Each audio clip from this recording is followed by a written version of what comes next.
슬램덩크, 리얼 등을 그려 농구 만화로 유명한 만화가 이노우에 타케이코의 장남. 이노우에 히로미치가 프로 농구 선수로 데뷔했습니다. 올해 19살인 이노우에 히로미치의 포지션은 포인트 가드. 신장 180cm, 몸무게 75kg, 등번호 0번을 달고 아버지의 고향인 카고시마를 연고지로 둔 구단 카고시마 레브나이즈의 선수로 뛰게 되었는데요. 4월 13일 첫 경기를 가졌습니다. 주전 선수가 빠지게 되면서 벤치에 대신 들어가게 됐고 경기 종료까지 1분여 남은 상황에서 코트에 투입됩니다. 총 플레이 시간은 43초. 득점은 없었습니다. 하지만 관중들의 환호는 대단했습니다. 이노우에 히로미치는 특별 지정 선수기의 단기 계약이며 이번 시즌까지 활동할 것으로 보고 있습니다. 농구 팬이었던 아버지를 보고 자라 어릴 적에 농구를 시작하게 됐고 마찬가지로 농구를 하고 있는 쌍둥이 동생과 함께 농구 공부를 위해 미국 유학길에 오르기도 했습니다. 이노우에 히로미치는 프로 선수 입단 시 했던 인터뷰에서 아버지의 만화 슬램덩크에서 가장 좋아하는 캐릭터로 미치 히사시 한국명 정대만을 꼽기도 했으며 아버지의 이름과 만화 캐릭터에게 지지 않겠다는 각오를 밝히기도 했습니다.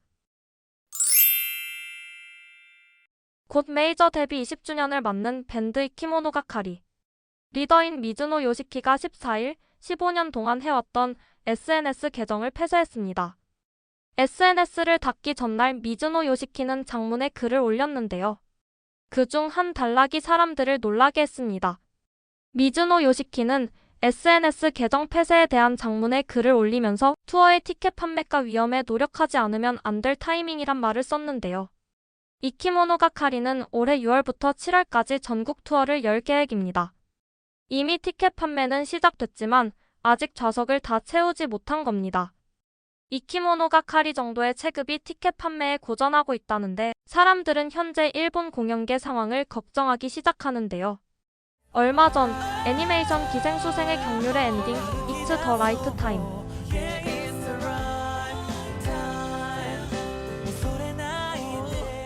극장판 애니메이션 우리들의 새벽의 주제가 어느새를 부른 가수 미우라 다이치도 자신의 SNS를 통해 콘서트 티켓이 반밖에 팔리지 않았다며 홍보글을 올리기도 했습니다.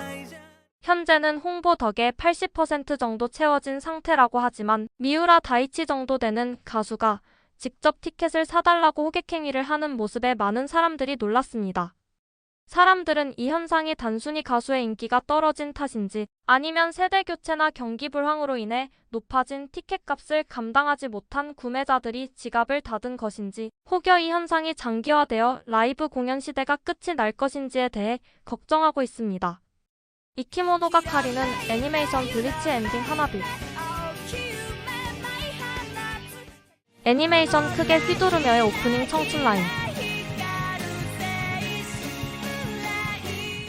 나루토 질풍전의 오프닝 블루버드 등 전부 나열하기엔 너무나 많은 애니메이션 및 실사화의 타이업송을 부른 인기 가수입니다. 애니메이션 아키라의 실사판에 진전이 생긴 듯 합니다.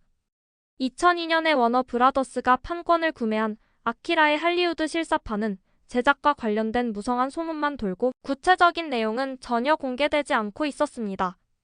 프로듀서인 앤드류 라자르는 최근 무비티비와 가진 아마존 프라임 비디오의 신작 영화 G20를 홍보하는 자리에서 나온 아키라 제작에 대한 질문에 아직 진행된 건 없지만 수개월 안에 새로운 업데이트가 있을 예정이라는 힌트를 줬습니다. 마지막 정보는 레오나르도 디카프리오가 제작을 맡고 타이카 와이티티 감독이 메가폰을 잡을 예정이라는 소식이었는데 프로젝트 표류가 오래되다 보니 이 정보도 현재는 확실하지 않습니다. 한편 아키라와는 달리 어느 정도 진행되고 있는 건담의 실사화 프로젝트는 주연으로 시드니 스위니를 내정하고 있습니다. 마지막으로 출연료에 대해 협상 중인 것으로 알려졌지만 촬영하다가도 엎어지는 것이 할리우드니 마지막까지 장담할 순 없는데요. 드라마 유포리아를 통해 섹슈얼리티를 내세워 인기를 끈 시드니 스위니는 B급 호러를 전전했던 과거 이력을 살려 영화 이매큘레이트를 성공시키며 연기력까지 인정받고야만 현재 할리우드에서 가장 핫한 배우 중 한 명입니다. 정말 이 캐스팅이 성사된다면 시드니 스위니가 건담에서 어떤 역을 맡게 될지 궁금하네요. 전과 달리 요즘 할리우드 실사화 작품들은 만화와 실사의 간극을 잘 메꿔 호평받는 작품도 많다 보니 아키라와 건담도 기대해 볼만하지 않을까요? 기동전사 건담 직후학스의 엔딩 이제 아무래도 좋아가 4월 16일 디지털 싱글 발매됐습니다. 이 싱글은 오리콘 주간 디지털 싱글 단곡 랭킹에서 1위를 차지했는데요. 여성 아티스트가 이 랭킹에서 1위를 차지한 건 2024년 1월 아도 이후 1년 3개월 만입니다. 첫 주 다운로드 수도 오디션 노노걸즈를 통해 데뷔해 화제성 높은 하나의 로즈보다 높은 수치입니다. 2위는 애니메이션 약사의 혼잣말의 새로운 오프닝인 미세스 그린 애플의 쿠스시키. 주간 스트리밍 랭킹에서는 자신들의 곡인 라일락을 누르고 쿠스시키를 1위로 올렸습니다. 미세스 그린 애플은 이 차트 탑10에 자신들의 곡을 5개나 랭크인 시키고 있을 정도로 전성기를 누리고 있습니다. 그런데 이런 인기 밴드까지 붙여 변경한 오프닝 곡이 불만인 약사의 혼잣말 팬들이 많습니다. 미세스 그린 애플의 곡이 작품의 세계관과 어울리지 않는다는 게 그 이유입니다. 사실 미세스 그린 애플의 비평 중 하나로 곡이 모두 똑같이 들린다가 있습니다.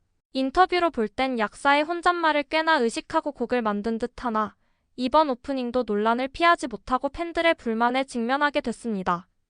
보통 애니메이션 주제가를 의뢰할 때는 어느 정도 작품의 테마에 맞춰 세세한 지시가 들어가기도 하지만 완전히 창작자의 자유에 맡기는 경우도 있고 그게 잘 맞아떨어져서 애니송을 논할 때면 빠지지 않고 나오는 명곡이 탄생하기도 하니 제작자 입장에선 고민이 많은 부분일 텐데요. 과연 미세스 그린 애플의 애니메이션 타이업송들은 10년 후, 20년 후에도 애니메이션 팬들의 입에 오르내리는 곡이 될 수 있을까요? 마지막으로 새롭게 애니화 및 실사화가 고지된 작품들을 정리하여 소개드립니다. 유튜브에서는 최대한 빠르고 간단하게 제목 정도만 알려드리고 안내해드린 작품에 대한 자세한 내용은 블로그 내 개별 게시글을 참고 부탁드리며 이외 작품들의 정보도 주기적으로 업데이트하고 있으니 모쪼록 블로그도 많은 방문 부탁드립니다. 짧지만 즐거운 시간 되셨길 바라며 구독과 좋아요 부탁드립니다. 다음 영상으로 찾아오겠습니다. 감사합니다.